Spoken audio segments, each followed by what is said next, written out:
Hey guys, there you go with my mic. Let me just fix this. So, whoops, sorry if you heard all that. So it has been exactly 1 week and 1 day since I had a total thyroidectomy. Ready to see the big scariness? Now I do have a little piece of tape over it, so I'm going to remove the tape. It's not necessary to put tape over it at this point, but I find it to, I don't know, just like it feels kind of nice on there. And it also just kind of eliminates, like, it was kind of like oozing a little bit today. So I put a little bit of tape, but even with like lighting, let's see. As you can tell, and I know this is like the world's greatest lighting, you guys, but as you can tell, it's like really not that bad. Okay? It's really not that bad at all. Especially from like a week ago when it was first like freshly done.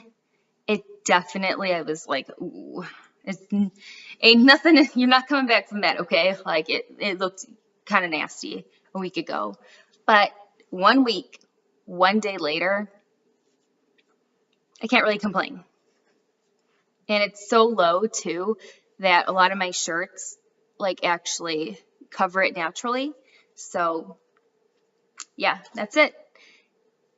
Fairly easy to look at, I guess. So this is the hard part of the video. So originally, when I went to get my thyroid removed, it was because I have what is called Hashimoto's toxicosis. If you're a person that you're just going through this process and maybe you just like really want to research everything and know everything, just know that your chances of having Hashimoto's toxicosis is like really slim. So I wouldn't really worry about it all that much. Basically, in a nutshell, Hashimoto's toxicosis is where you have an autoimmune disease called Hashimoto's, which produces hypothyroidism. And basically, your body is stupid and it is attacking your thyroid. And it makes you hypo. And there's a long list of symptoms from hypothyroidness and Hashimoto's, and I just don't got all day to be sitting here talking about each and every symptom because everyone's different. The toxicosis part is where my nodules were producing hyperthyroid. So basically, and I'm sure people watching this who are going to be the naturopathic crusaders, which I have dealt with a couple times now, are going to be totally, they'll probably come at me for this video, but you know what? I'm just going to say this, you guys. Whoever doesn't agree with what I have to say, or that's fine. You have to be, if you don't agree with what I have to say, then go on this platform and you make a video. But this is my experience, my opinions.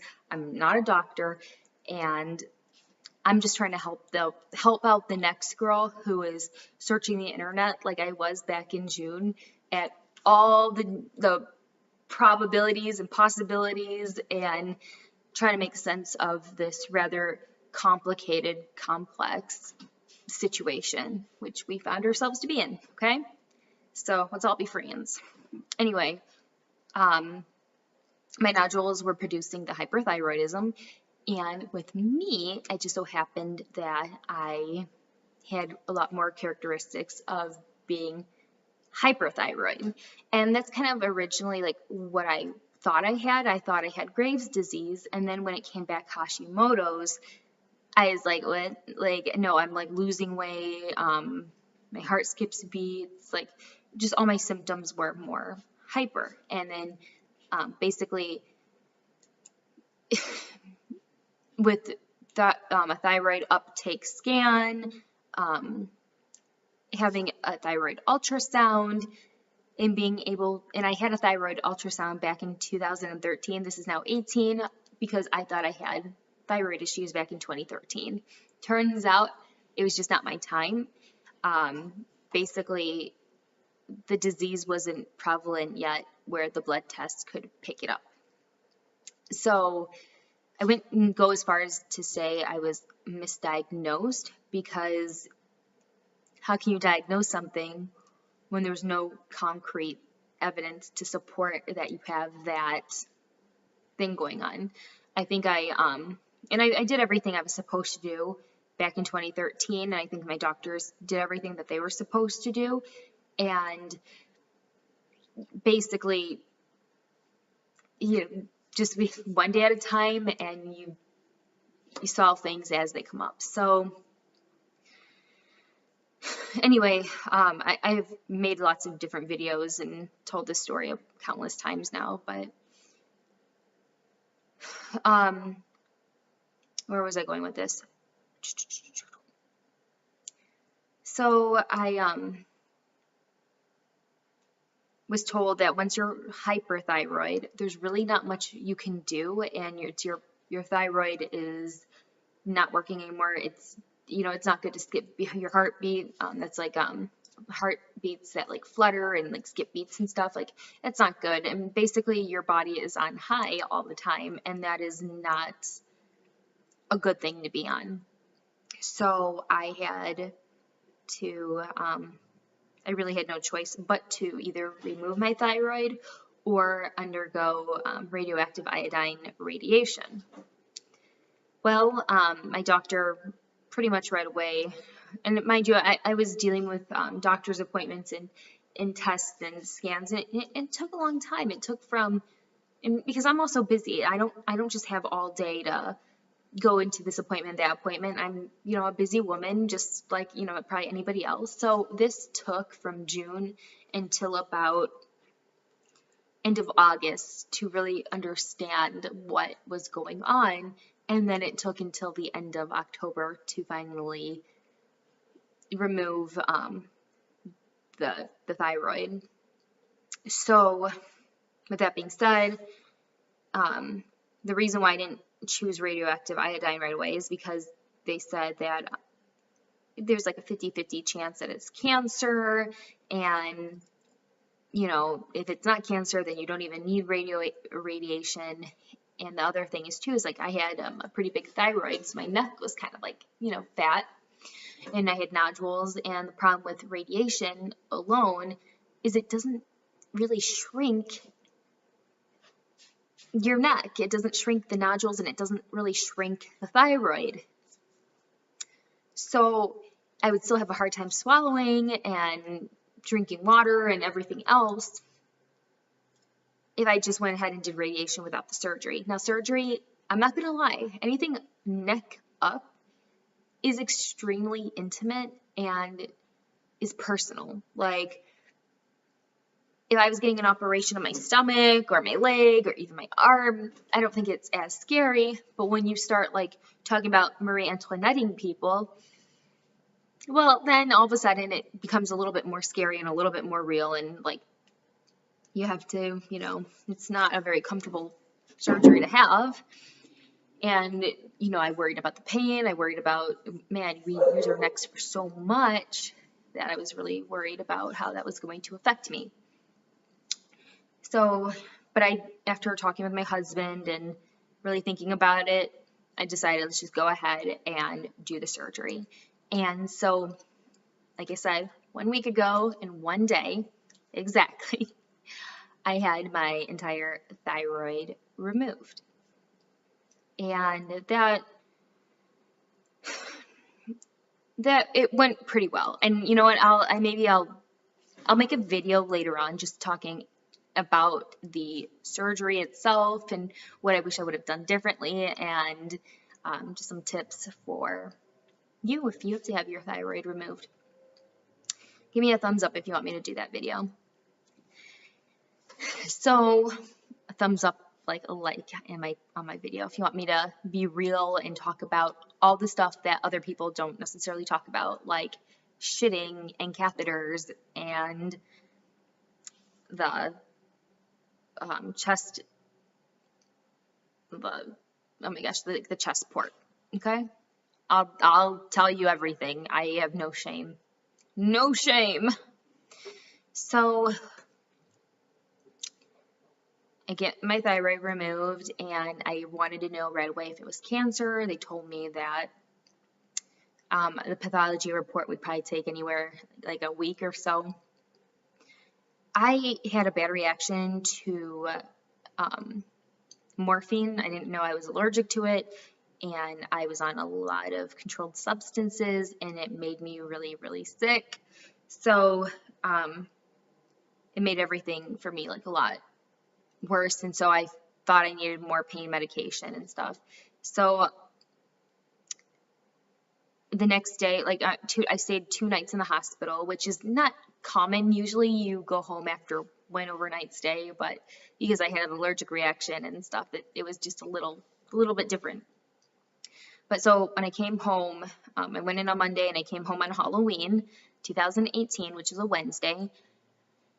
And I felt like I was just in a lot of pain. And I was probably because I was coming down from all the drugs they pumped me on. It was probably just like higher than a kite, you know, and it was coming down from the medication. And I wanted to see if I could get like a different, because they send you home with tramadol, which I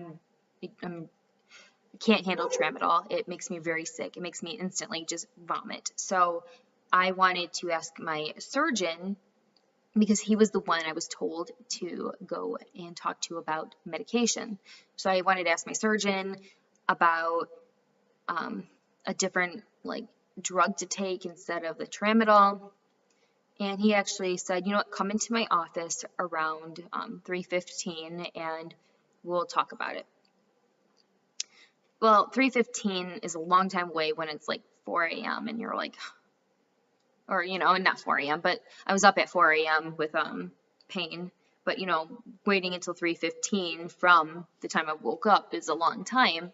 But I went in and, you know, by the time you actually see the doctor and stuff, it was like 4 o'clock, 4:30, around there or something. It was like a long wait. It was much longer than what I thought. It was like so much for 3:15. So I get the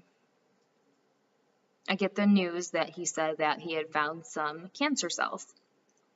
Okay, and he's like, it's not that big of a deal. It looks like they're like pretty contained in like a spot. So I just wanted to tell you that your pathology report came, you know, rather quickly, and I, you know, just check on you, make sure everything was fine. I was like, okay, cool. And I'm like, so what does that mean, like cancer cells? He's like, well, you know, you need to talk to your endocrinologist. Okay. I'm like, so does that mean I need radiation? He goes, well, you really just need to talk to your endo. And I kind of took the sign like, maybe not. If it was that serious, then like, I think he would have said yes. You guys, I went and I saw my endocrinologist yesterday. It turns out that my thyroid was riddled with cancer. Now, I know you guys are probably screaming into your computer like, why didn't you get a biopsy? Why didn't you know beforehand? And I know I've addressed this a couple times and I've written back in the comment section, but I'm just going to go ahead and say it right here on this platform. Because it was already hyper and I knew it needed to come out, my doctor, and I had asked my doctor, like, hey, you know, is it a chance that, like, you know, the cancer thing, and at that time, they didn't really think it was cancer at all. They said, you know, even if it is cancer, you have to then get your thyroid removed anyway.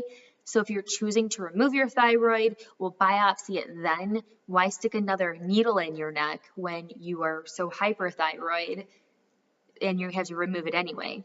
And the thing is it was my fault. I should have probably removed my thyroid so much sooner than what I did in here in October. But I already had a cruise booked. I had things going on, and it was just not a convenient time for surgery. And that's that.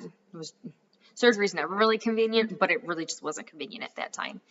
So I didn't get a biopsy. It was just, again, like, if it is cancer, then you do the radioactive iodine treatments, radiation, after it's already removed. So what's the point of, getting that needle jabbed in you to test and see if it's cancer? Like, you see what I'm saying? So turns out my thyroid was riddled with thyroid cancer, and I just found that out yesterday. The good news is that it did not get into any of my lymph nodes. So that's really good. When it gets into the lymph nodes, that's when it becomes like a little bit more, scary, I guess, or it's a little bit more harder to get rid of it.